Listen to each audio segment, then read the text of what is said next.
বনে ছিল এক হিংস্র বাঘ। সে খায় দায় আর ঘুমায়। শেয়াল, হরিণ, কুমির সহ বনের অন্য অন্য প্রাণীরা সুখে দুঃখে মিলেমিশে এই বনে শান্তিতে বসবাস করত। কিন্তু বর্তমানে হিংস্র বাঘের পাল্লায় তাদের জীবন হয়ে উঠেছে অতিষ্ঠ। প্রতিদিন বাঘ যাকেই পেত তাকেই খেয়ে ফেলত। এই বনে কোনো রাজা নেই, কিন্তু রানী আছে।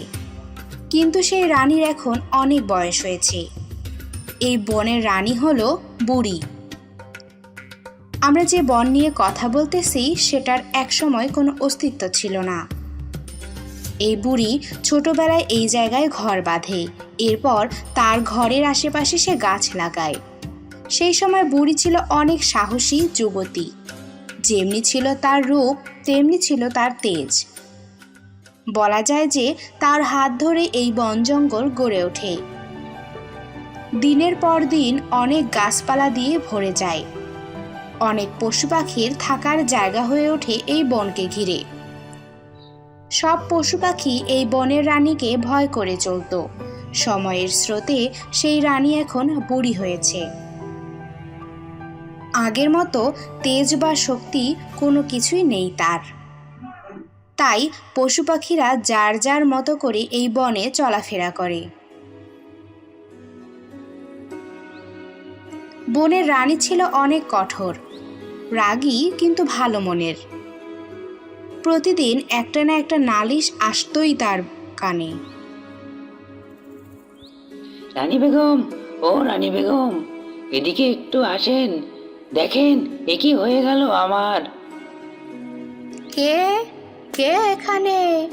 হরিণ নাকি? হ্যাঁ রানী বেগম, আমি গো আমি। কি হয়েছে হরিণ? এত জোরে জোরে ডাকছো কেন? মনে হচ্ছে বনের মধ্যে যুদ্ধ লেগেছে। যুদ্ধ লাগলেও ভালো আছি, সবার ক্ষতি হতো, আমার একার ক্ষতি হতো না। কি হয়েছে তাই বলো, কেন এসেছো আমার কাছে? কি আর হবে নতুন করে, রোজ রোজ যা হয় তাই হচ্ছে। ওই বাঘ আমার বাচ্চাগুলোকে খেয়ে ফেলেছে রানী বেগম। এর একটা বিহিত আপনাকে করতেই হবে এবার। আমার দুটো বাচ্চাকে খেয়ে ফেলেছে, বাকি বাচ্চাগুলোকে নিয়ে আমি কোথায় যাব, কি করব? আরে আরে কাঁদিস না, থাম তো থাম। আমি দেখছি ব্যাপারটা, দেখি কি করা যায়। এরপর থেকে বনের রানী খুব চিন্তায় পড়ে যায়। রোজ রোজ এই একই নালিশ, একই কাহিনী আর কতদিন চলবে? এরপর বনের রানী একদিন সকল পশু পাখিকে ডেকে পাঠালো। বনের সব পশু পাখি রানী বেগমের ডাকে চলে এলেন। মূলত ওই দিন ছিল বাঘের বিরুদ্ধে শলা পরামর্শ। রানী বেগম, আপনি কেন ডেকেছেন তা আমরা বুঝতে পেরেছি, কিন্তু কয়েক মাস অবধি আমরা কেউ তো কিছু করে উঠতে পারিনি তার সম্পর্কে। আমরা তো কিছুই করে উঠতে পারিনি তার ব্যাপারে। কিন্তু তাই বলে থেমে থাকলে তো চলবে না। আমাদের সকলকেই কিছু একটা করতে হবে। যেভাবেই হোক বাঘের এমন কর্মশালার অবসান ঘটাতে হবে। রানী বেগম, যদি কিছু মনে না করেন একটা কথা বলি আমি। আরে বল বল, কিছু বলবো না, কিন্তু যাই বলিস তোর ওই বোকা বোকা কথাগুলো বলতে শুরু করিস না যেন। বলছি কি রানী বেগম, পাশের গ্রামে আমার বন্ধু লুল্লু থাকে। সে ভীষণ চালাক এবং চতুর। সে অনায়াসেই তার বনের সব অসুবিধার সমাধান করে থাকেন। সে নিশ্চয়ই ভালো কিছু একটা করতে পারবেই। আসলে আমার তো ভোলা মন, তাই এতদিন তার কথা বলতে ভুলে গিয়েছিলাম। আপনি বললে তাকে একটা খবর দেব। আর তোর ভোলা মন কবে ভালো হবে? এতদিন পর বলছিস। বনের এত পশু পাখির ক্ষতি হয়ে যাওয়ার পরে তোর মনে পড়লো।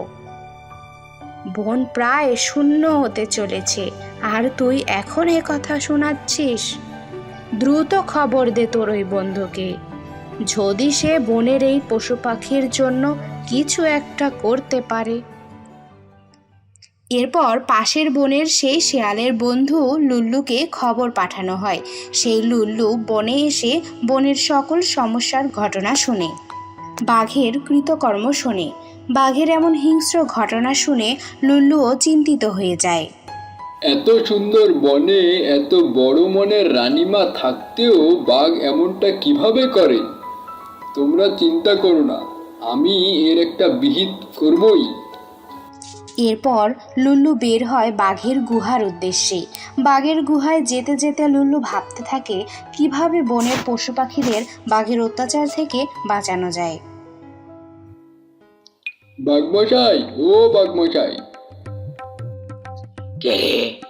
কার এত বড় সাহস এই ভর দুপুর বেলা আমার গুহার সামনে এসে চিল্লাচ্ছে? দেখি তো কে। কেন, কি হয়ে গেছো তুমি যে তোমার গুহায় এসে চিল্লানো যাবে না? আর চিল্লাতে পারবো না, বাইরে বের হও। কি এত বড় কথা? তুই জানিস আমি কে? আজ তো তোকে খেয়েই ফেলবো। আগে তো কখনো দেখিনি তোকে এই বনে। আর আমার সাথে ভদ্রভাবে কথা বল, না হয় এখানে তোকে শেষ করে দিব। আরে এইসব খাওয়া দাওয়া হবে এখন। তুমি কি জানো কি হয়েছে? পথের ধারে নদীতে এক বাঘ গোসল করছিল তোমাদের এই বনে।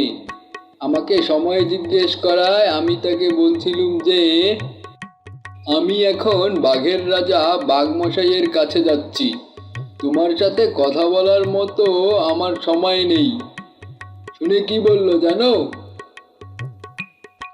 কি বললো শুনি? এত বড় কথা? সে বলল, আমি তো বাঘদের রাজা। ও আবার বনের কোন পুচকি বাঘ? ও আবার রাজা নাকি? ও কবে থেকে রাজা হয় তোমাদের? এই বনে তো রাজা নেই, রানী বেগম আছে।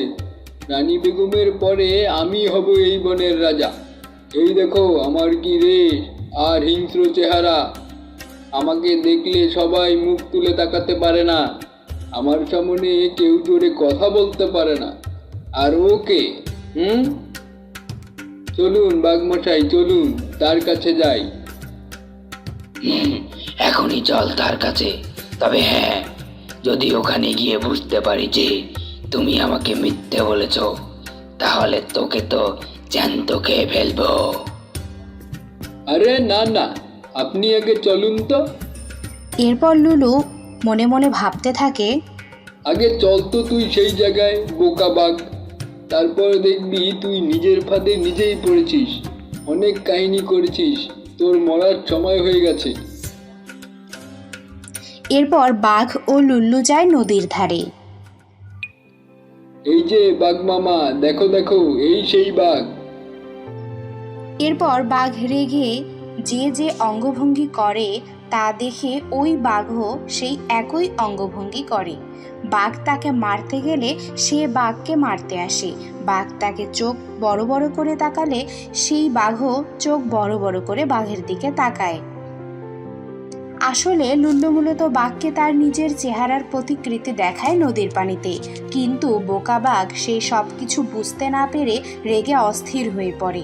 এরপর লুল্লু বাঘের পিছন দিকে চলে যায়।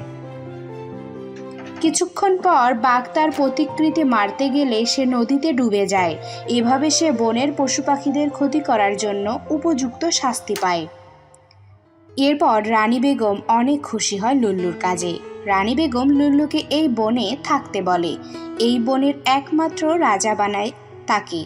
সব পশু পাখি লুল্লুর কাছে অনেক খুশি আর লুল্লুকে অনেক ভয় পায়। লুল্লু এত ছোট্ট একটা প্রাণী হয়ে বাঘকে মেরে ফেলায় সবাই তাকে বনের রাজা মানতে বাধ্য হয়। তোমরা সবাই শোনো, আজ থেকে আমি এই বনের রাজা। রানী বেগমকে তোমরা আগের মতোই সম্মান দিবে। আজ থেকে এই বনে আমি যা বলবো তাই হবে। যে কথা শুনবে না তার জন্য শাস্তি ভোগ করতে হবে। এভাবে রানী বেগমের সাথে লুল্লু বনের রাজা হয়ে যায়। তারা এই বনকে আগের মতো করে শাসন করতে থাকে। বনের সব পশু পাখিদের সব বিপদ আপদ থেকে রক্ষা করে। ছোট্ট বন্ধুরা, আমরা আজকে শিখতে পারলাম যে শক্তির থেকে বুদ্ধি অনেক বড়। ভালো থেকো ছোট্ট বন্ধুরা।